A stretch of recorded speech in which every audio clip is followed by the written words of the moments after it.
안녕하세요. 효림파파입니다. 자, 오늘은 효림파파라기보다는 오늘은 현직 고등학교 영어 교사로서 초, 중, 고등학생들에게 한마디 하고자 합니다. 주제는 영어 공부는 이렇게 하지 말아야입니다. 영어 공부를 제발 이렇게는 안 했으면 좋겠습니다. 라는 것을 제가 한 가지를 꼭 말씀을 드리고 싶습니다. 제가 지금 말씀드리려고 하는 방법을 사용하고 있는 중학교 고등학생들이 엄청나게 많습니다. 결국은 성공보다는 실패로 갈 확률이 90% 이상이기 때문에 제가 학교에 근무하면서 너무나 많이 봐왔습니다. 그래서 이 방법은 좀 피해라 라고 말을 하고 싶습니다. 자, 그러면 본격적으로 한번 알아볼까요? 초등학교 고학년쯤부터 중학교 때 시작이 됩니다. 본인 스스로 이런 방법을 터득할 수 있고요. 혹은 학원에서 이런 방법을 강요하는 경우도 있습니다. 그것이 무엇이냐면 시험 범위 내에 있는 모든 내용을 외우는 것입니다. 특히 영어 본문을 전부 다 외워서 시험을 치르는 것입니다. 시험 범위 내에 있는 모든 영어 내용을 외워서 시험을 치르게 되면 초등학교 고학년에서 중학교 2학년까지는 효과적입니다. 성적을 잘 받을 수 있습니다. 거의 95점 이상 혹은 100점 가까이 받을 수 있습니다. 그리고 학원에서도 이 방법을 강추합니다. 강추하는 이유는 간단하죠. 성적이 오르니까요. 아이의 성적을 외우기, 암기를 통해서 비약적으로 증가시킬 수 있기 때문에 이 방법을 많이 권합니다. 실제로 저도 교사가 되기 전에 학원에 근무하면서 토플 학원, 그다음 입시 학원에 근무하면서 중학생들을 가르칠 때 이 방법을 권해 본 적이 있습니다. 네, 실제로 그런 아이들의 성적이 비약적으로 상승을 하였습니다. 이렇게 학생이 시험 범위 내에 있는 모든 내용을 다 외워서 영어 학습을 진행할 수 있는 그 이유가 있습니다. 그 이유는 바로 초등학교 고학년에서 중학교 1학년, 2학년까지는 양이 적당합니다. 그리고 영어를 어느 정도 조금 접했으면 그 영어가 그렇게 어렵지 않은 정도로 학교 교과서 및 보충 교재가 진행이 되기 때문입니다. 즉, 양이 적고 수준이 낮다는 말입니다. 하지만 이제 중학교 3학년이 됩니다. 중학교 3학년이 되면 중학생들 중에서는 이렇게 보통 느낍니다.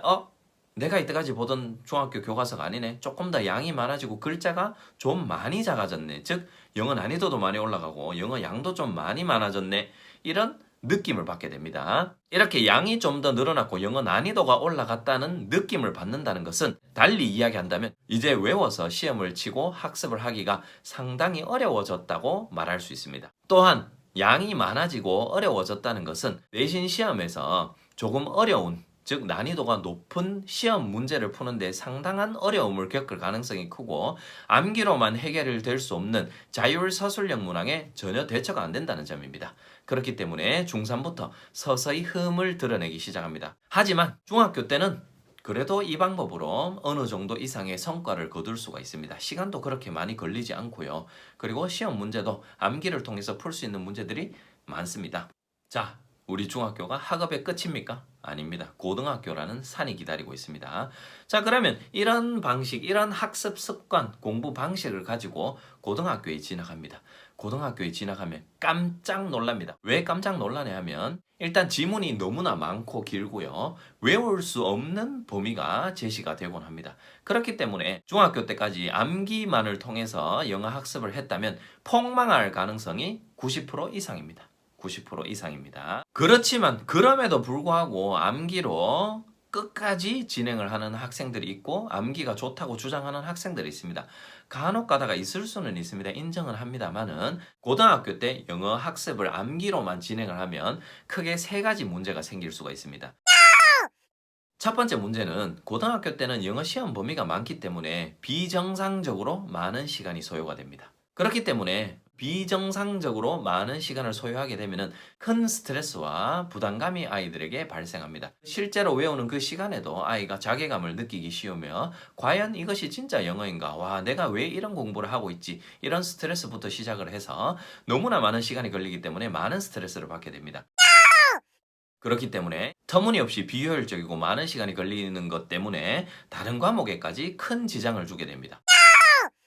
또한 외웠다 하더라도 그 외운 내용이 너무나 많기 때문에 그 외운 내용이 정확하다고 보기가 아주 힘듭니다. 부정확하게 암기를 했을 가능성이 높으며 그런 내용을 바탕으로 시험 공부 및 영어 학습을 해야 되기 때문에 더 많은 스트레스가 생기고 결론적으로 결과도 안 좋게 됩니다. 그렇기 때문에 과거에 어릴 때 암기를 통해서 학습을 시작했다면은 처음 시작은 그렇게 할 수 있다고 생각합니다만은 적어도 중학교 1학년에서 중학교 2학년 정도에는 공부 방법에 큰 변화를 가지고 와야 됩니다. 특히 영어에서요. 자, 그러면 어떻게 하는 것이 좋은 영어 공부 방법이냐? 한번 이야기를 해보도록 하겠습니다. 좋은 영어 공부 방법이란 글을 읽고 스스로 그 정보를 처리할 수 있고 영어를 다룰 수 있는 능력이 있어야 됩니다. 그것을 만들어내야 됩니다. 조금 더 세부적으로 이야기하면 글 속에 나와 있는 단어들을 모두 숙지를 해야 됩니다. 단어들은 알고 있어야 됩니다.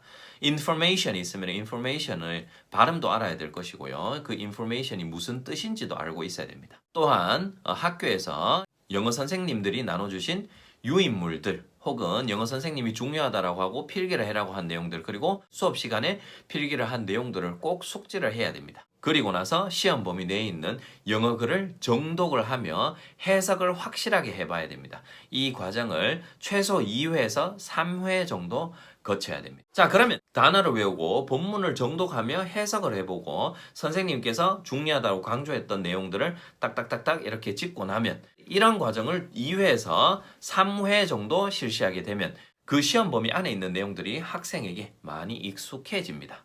외운 상태까지는 아니지만 그래도 이쯤에는 어떤 내용이 있고 여기에는 어떤 표현이 있으며 정확하게는 기억이 안 나지만 그래도 어느 정도 기억이 다 나게 됩니다. 자, 그러면 선생님들이 본문을 약간씩 손을 대어서 문제를 출제한다 할지라도 평소에 읽었던 내용과 다르다는 것을 쉽게 인지할 수 있고 대처가 가능하게 됩니다. 또한 이렇게 공부를 하게 되면은 단순히 외웠던 것과는 확연히 다르게 본인이 스스로 영어를 읽고 정보를 처리하고 다루는 능력이 생기게 됩니다. 영어 시험에는 사실 어떻게 나올지는 학교 선생님만 알고 있습니다. 아무도 예측할 수가 없습니다. 그렇기 때문에 모든 예상 문제를 다 풀어보고 들어간다 할지라도 학교 선생님이 낸 문제를 정확하게 예측하는 것은 물리적으로 불가능합니다. 한 가지 비유를 하자면 어릴 때 수학에서 더하기를 할 수 있게 되면 이 세상에 있는 모든 수의 더하기를 해보지 않더라도 그 원리만 알고 있으면 어떠한 수가 제시가 되고 어떠한 문제가 제시가 되더라도 더하기를 무리 없이 진행을 할 수가 있습니다. 그 원리를 알고 있기 때문에요.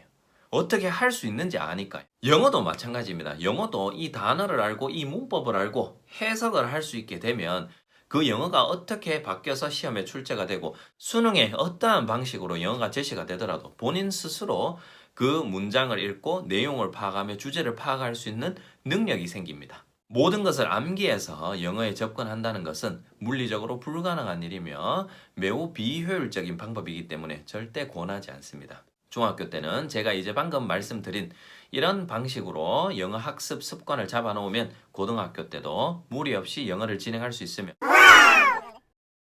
한 가지 제가 더 권하고 싶은 것은 초등학교 내내 그리고 중학교, 고등학교 초반까지는 이런 영어 원서를 함께 하는 것을 강하게 권해드립니다.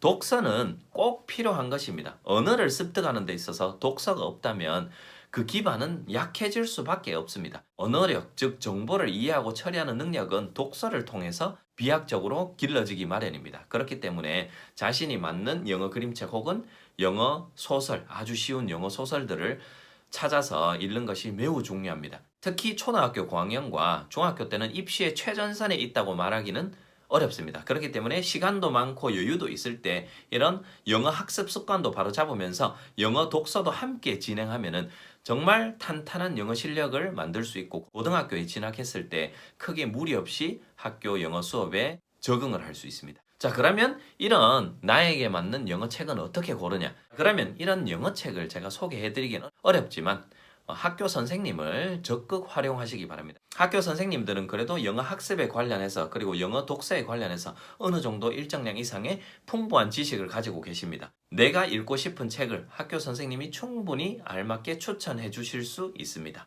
그리고 학교 도서관 및 학교 내에 있는 영어 교과 교실에는 영어 도서가 상당량 있기 마련입니다. 그런 도서 중에서 재미있는 책 그리고 나에게 맞는 책을 선택해서 학교 선생님과 상담을 하여서 이 책이 좋겠다 싶으면은 꼭 주기적으로 한 2주에 한 권에서 한 달에 한두 권 정도는 꼭 읽으면서 진행을 하는 것을 강력하게 권해드리며 이렇게 하는 것이 중고등학교 때 영어 성공으로 가는 지름길이라고 할 수 있습니다. 실제로 해보면 아주 돌아가는 것 같지만 결국은 이 방법밖에 없다는 것을 알게 될 것입니다. 오늘은 어쩌면 효림파파이기도 하지만 효림파파보다는 영어교사 성기홍으로서 초, 중, 고등학교 학생들에게 꼭 하고 싶은 말을 해보았습니다. 반드시 숙지하고 이렇게 하면 좋을 것 같습니다. 만약 학부모님이 이 영상을 보셨다면 내 아이의 영어를 진행하는 데 있어서 이런 방향으로 가야 되겠다. 입시할 때 이런 식으로 해야 되겠다. 충분히 감을 잡으셨을 것이라고 생각이 됩니다. 자, 그러면 오늘은 좋은 영어 학습 방법에 대해서 한번 알아보았습니다. 다음 편도 기다려주세요.